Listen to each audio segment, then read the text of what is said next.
दोस्तों फाइनली बिहार दरोगा का ऑनलाइन आवेदन की जो प्रक्रिया है उसे शुरू कर दी गई है। इस वीडियो में हम आपको पूरी स्टेप बाय स्टेप प्रोसेस बताएंगे कि कैसे आप बिहार दरोगा का ऑनलाइन फॉर्म भरेंगे, जिससे आपको कहीं भी कोई परेशानी या कहीं भी कोई मिस्टेक नहीं होगी।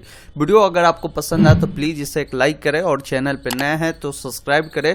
इस प्रकार की लगातार अपडेट हम आप तक अपडेट करते रहते हैं। साथ ही साथ आपसे रिक्वेस्ट है कि आप सभी लोग हमारे व्हाट्सएप चैनल से ज्वाइन करें, जहाँ पर सारी जॉब रिजल्ट एडमिट कार्ड से जुड़ी हर एक अपडेट वहां पर शेयर कर दी जाती है।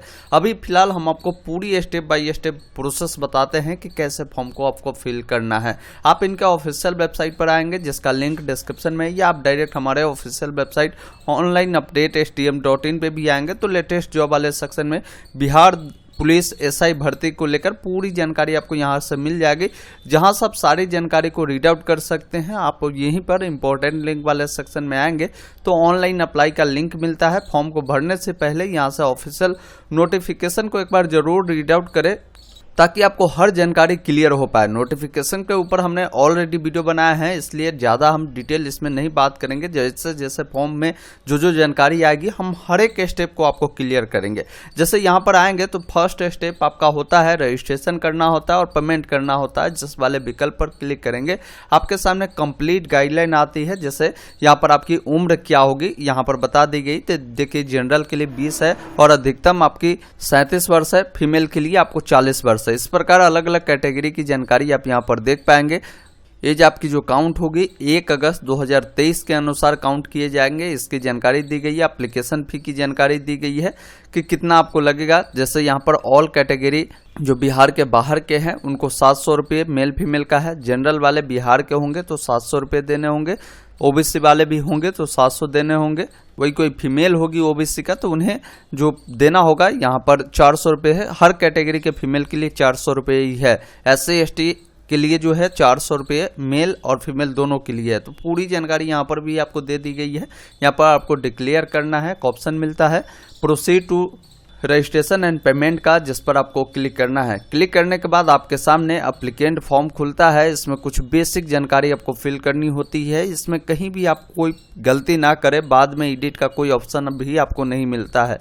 जैसे यहाँ पर आपको बताया गया कि एप्लीकेंट का फुल नाम लिखे, मतलब जो कैंडिडेट है उनका क्या नाम है। जैसे मान लीजिए उनका नाम राहुल है तो राहुल इनका फर्स्ट नेम होगा। अगर मिडिल नेम है तो मिडिल, अन्यथा जो लास्ट नेम होगा उनका जो भी होगा, जैसे कुमार होगा तो कुमार लिखिएगा, राज होगा तो राज आप यहाँ पर लिख सकते हैं। नेशनलिटी आपको यहाँ से इंडियन चुननी है। उनका जो भी मोबाइल नंबर होगा वो नंबर देंगे। उनका ईमेल आईडी को उपलब्ध करानी है। नीचे आना है, बोला गया कि क्या वह बिहार स्टेट के निवासी है तो यहाँ पर एस करें। अगर बिहार के बाहर के है तो यहाँ पर आप नो करेंगे तो जनरल में वो काउंट किए जाएंगे। इसकी जानकारी ध्यान रखिएगा। कैटेगरी आपको बतानी है कि किस कैटेगरी से बिलोंग करते हैं। साथ ही साथ उनकी जेंडर क्या है, मेल है या फीमेल है, उनका डेट ऑफ बर्थ क्या है। 10th के सर्टिफिकेट के अकॉर्डिंग बताएंगे। 1 अगस्त 2023 के अनुसार एज काउंट होंगे। उसके बाद नीचे आना है, क्या वह बिहार सरकार के एम्प्लॉय है तो एस करें, अन्यथा नो वाले विकल्प पर क्लिक करें। वह एक सर्विसमैन है तो एस करें, अन्यथा नो वाले विकल्प पर क्लिक करें और प्रोसीड वाले विकल्प पर क्लिक करें। अब आपके सामने रजिस्ट्रेशन करने से पहले उसका प्रीव्यू आता है। इसमें आपको अपनी पूरी जानकारी मिलान करनी है, जो जानकारी आपने फिल किया है। नीचे आना है, जानकारी सही है तो सिंपली यहाँ पर आपको डिक्लेयर करना है और इस कैप्चा कोड को फिल करना है। आपके कैटेगरी पे जितना भी पेमेंट लगता है वो पेमेंट आपको देखने को मिलता है। अगर डिटेल गलत है भाई मेरे तो अभी ऑप्शन है एडिट एप्लीकेशन डिटेल, जिस पर क्लिक कर आप उसे एडिट कर सकते हैं। अन्यथा यहाँ पर एक ऑप्शन मिलेगा मेक पेमेंट का, जिस पर क्लिक करेंगे।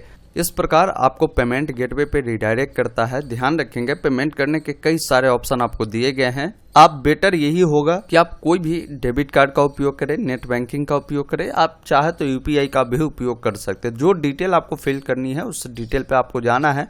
अपनी डिटेल, जैसे हमने कार्ड को चुना है तो कार्ड नंबर यहाँ पर डालेंगे, उसका मंथ ईयर डालेंगे, सीवीवी नंबर डालेंगे, कार्ड किनके नाम से वो डालेंगे और एक ऑप्शन मेक पेमेंट का मिलता है, जिस पर क्लिक करेंगे।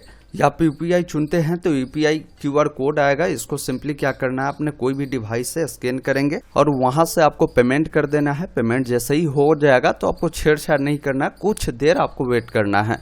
इस प्रकार देखेंगे आपका जो पेमेंट है सफलतापूर्वक पूरा हो जाता है। आप सिंपली क्या कर सकते हैं, इसका जो प्रिंट है आप ले लीजिएगा, स्क्रीनशॉट ले लीजिएगा। या डायरेक्ट एक ऑप्शन यहाँ पर मिलता है proceed to fill application form, जिस पर क्लिक करेंगे।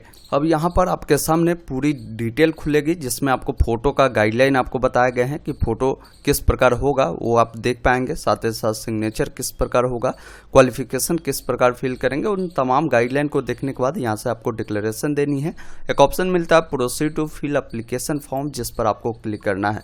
यहाँ पर बहुत सारी जानकारी जो आपने ऑनलाइन रजिस्ट्रेशन में फिल किया होगा और देखने को यहाँ पर मिलता है।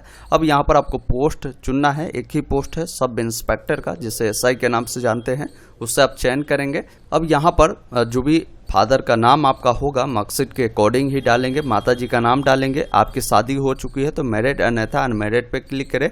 अब यहाँ से कोई भी एक आईडी कार्ड आपको चुननी है, चाहिए आप आधार कार्ड देना चाहते हैं तो आधार कार्ड को चुनेंगे, तो उस आईडी कार्ड नंबर को यहाँ पर फिल करनी है। यहाँ पर आइडेंटिफिकेशन मार्क्स पूछी जाती है, जो आपके शरीर में कोई भी कटा या कहीं भी कोई जला या कहीं भी कोई निशान होता है, उसे आप आइडेंटिफिकेशन मार्क्स के रूप में यहाँ पर आप दे सकते हैं। अगर आप फ्रीडम फाइटर से आते हैं तो यस करें, अन्यथा नो वाले विकल्प पर आप क्लिक करें। नीचे आना है, यहाँ पर एजुकेशनल डिटेल आपको फिल करनी है, जिसमें सबसे पहले आपको मैट्रिकुलेशन यानी 10th की डिटेल डालनी है। बताना है कि 10th आपने किस यूनिवर्सिटी, किस इंस्टीट्यूट से पास आउट किया है, तो उसकी जानकारी आप यहाँ पर बताएंगे। बेटर यही होगा कि आप यहाँ पर बोर्ड का नाम लिखें। जैसे अगर मान लीजिए आपने बिहार बोर्ड से पास आउट किया हुआ है तो BSCB पटना यहाँ पर आप लिखें। साथ ही साथ यहाँ पर देखिए सर्टिफिकेट नंबर पूछी जाती है, जो पासिंग सर्टिफिकेट होता है। पूछा गया है कि सर्टिफिकेट कब इशू हुआ है, वो डेट सर्टिफिकेट के नीचे आपको मिलेगा, उससे आप फिल कर दीजिएगा। उसके बाद यहाँ पर देखिए ग्रेजुएशन की डिटेल मांग रही है, क्योंकि ये बहाली ग्रेजुएशन लेवल पर ही है, तो ग्रेजुएशन जिस भी यूनिवर्सिटी से आपने किया होगा यूनिवर्सिटी का नाम यहाँ पर आप लिख दीजिएगा, सर्टिफिकेट नंबर लिखिएगा, साथ ही साथ कब सर्टिफिकेट इशू हुआ, इसी प्रकार सर्टिफिकेट पर डिटेल आपको मिल जाएगा, उसी अनुसार फिल करेंगे। नीचे आना है, यहाँ पर एड्रेस की जानकारी आपको फिल करनी है। तो एड्रेस कैसे फिल करनी है तो समझ लीजिए, यहाँ पर हाउस, फ्लैट या प्लॉट नंबर जो होगा बताएंगे। अगर मान लीजिए आप पे ये लागू नहीं होता, वार्ड नंबर है आपका, तो वार्ड नंबर भी लिख सकते हैं। आपकी जो भी मोहल्ला होगी जानकारी को फिल करेंगे, आपकी जो विलेज होगी उसकी जानकारी देंगे, पोस्ट ऑफिस, और आपकी जो स्टेट होगी उसकी जानकारी देंगे, जिला जो भी होगा इसकी जानकारी देंगे, पिन कोड को डालेंगे। अगर आपका परमानेंट करस्पॉन्डेंस दोनों सेम है तो इस चेक बॉक्स पे क्लिक करेंगे, दोनों फिल होगा। अलग अलग है तो अलग अलग भी आप फिल कर सकते हैं। यहाँ पर कुछ आपको डिक्लेरेशन देनी है जो कि क्रिमिनल केस के रिगार्डिंग है। ये ज़्यादातर जो भी एप्लीकेंट होते हैं जिन पर कोई केस मुकदमा नहीं होता है, तो उन कैंडिडेट को यहाँ पर नो ही करना होता है। पहले बोला गया कि कभी भी आपको UPSC, SSC इन प्रकार के जो भी प्रतियोगिता परीक्षा होती है इससे आपको निकाला गया है, तो आप यहाँ पर, तो मैं सिंपली यहाँ पर नो करता हूँ। यहाँ पर बताया गया कि आपके अगेंस्ट जो है कोई क्रिमिनल जो है रजिस्टर्ड तो नहीं है, तो यहाँ पर सिंपली आप नो वाले विकल्प पर क्लिक करेंगे।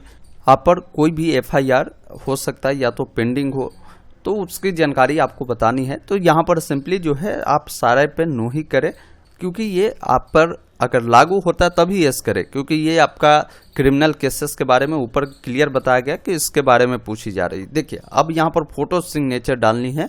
फोटो की जानकारी यहाँ पर दिया गया है कि फोटो आपकी 2 महीने से अधिक पुरानी नहीं होनी चाहिए, और फोटो का जो बैकग्राउंड है, आप में से काफी सारे लोग पूछते हैं। अब इसका कंप्लीट गाइडलाइन इनके नोटिफिकेशन के 12 नंबर पेज के 1 नंबर आप कॉलम पढ़ेंगे तो बताया गया है कि आवेदक का फोटोग्राफ रंगीन एवं 2 महीने के अंदर का खिंचा हुआ होना चाहिए, जिसका बैकग्राउंड जो होगा सफेद हो, जिसका KB बताया गया 15 से 25 KB के बीच में होनी चाहिए, JPG फॉर्मेट में होनी चाहिए। आपके सिग्नेचर की गाइडलाइन है हिंदी इंग्लिश में जो होगी, काली और नीली स्याही पेन से होनी चाहिए। ये भी आपका 15 से 25 KB के बीच में होगा। एक बार क्वालिफिकेशन के बारे में भी आप आएंगे, 2 नंबर पेज में बता दिया गया है कि अभ्यर्थी की जो शैक्षणिक योग्यता है स्नातक तो होनी चाहिए। स्नातक जो आपकी होगी 1/8/2023 तक अगर आपने पास कर लिया है तो आप इसके लिए अप्लाई करें, अन्यथा अप्लाई करेंगे तो अप्लाई तो हो जाएगा लेकिन वो मान्य नहीं होगा, यह आप ध्यान रखिएगा। आपकी उम्र की भी गणना 1/8/2023 के आधार पर ही होगा। तो पूरी जानकारी हमने बताया ना कि नोटिफिकेशन में दे दिया गया, जिससे आप देख लेंगे। इसी अनुसार सिग्नेचर आपको एक इंग्लिश और एक हिंदी अपलोड करना है और प्रोसीड वाले विकल्प पर क्लिक करना है। अब यहाँ पर आपके सामने जो भी आपने फॉर्म फिल किया है उसका प्रीव्यू सेक्शन आता है। इसमें भी आपको पूरी जानकारी बताया गया है कि कृपया अपने द्वारा भरे गए पंजीकरण फॉर्म के विवरण अच्छे तरीके से जांच ले, क्योंकि बाद में कोई सुधार का ऑप्शन नहीं मिलेगा। सारा जानकारी सही है तो नीचे आपको डिक्लेयर देना है, इस बॉक्स पे टिक करना है। कोई डिटेल गलत है तो एडिट डिटेल पे क्लिक करके आप सुधार कर सकते हैं। सारा डिटेल सही होने के बाद कैप्चा कोड को फिल करें। एक ऑप्शन मिलता है सबमिट एप्लीकेशन का, जिस पर क्लिक करें और यहाँ पर आपको ओके वाले विकल्प पर क्लिक करना है। एक बार और ओके वाले विकल्प पर क्लिक करना है। इस प्रकार आपका जो फॉर्म है सफलतापूर्वक सबमिट होता है। इसका प्रिंट आप यहीं से ले सकते हैं। प्रिंट वाले ऑप्शन पर क्लिक करेंगे, आपका प्रिंट खुलेगा, इससे आप सेव कर लेंगे। इस प्रकार आप सभी लोग आसानी से बिहार दरोगा का ऑनलाइन फॉर्म फिल कर सकते हैं बिना किसी गलती किए हुए। वीडियो अगर आपको पसंद आया हो तो प्लीज़ इसे एक लाइक करें और चैनल पर नए हैं तो सब्सक्राइब करें और हमारे व्हाट्सएप चैनल से ज्वाइन करें इस प्रकार की लगातार अपडेट के लिए। धन्यवाद।